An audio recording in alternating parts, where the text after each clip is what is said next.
Hi guys, welcome to OnlineCameraShop.NL channel. So today I'm gonna show you the unboxing for the video processor.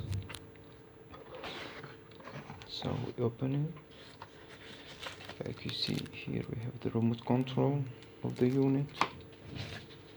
This is the adapter, 12-volt adapter, and this is the unit.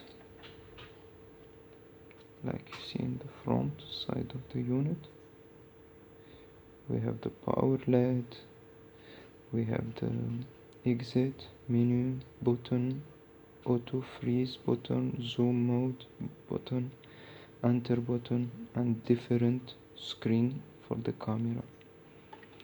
And here from behind we have the 12-volt adapter, 1 ampere.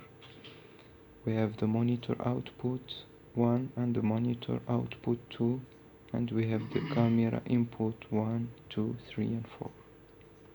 So this is the unit, and of course we have here the user manual.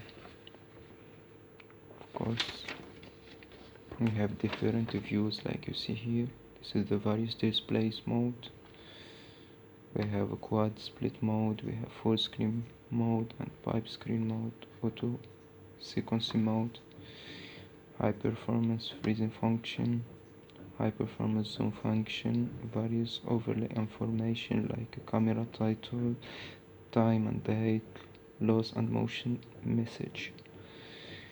Yeah, so also there is provide various event input and detection, video loss detection and motion detection. So also the VGA output option. So there is no here, we don't have the VGA output option. Yeah, this is all. Thanks for watching guys. See you next time. Bye bye.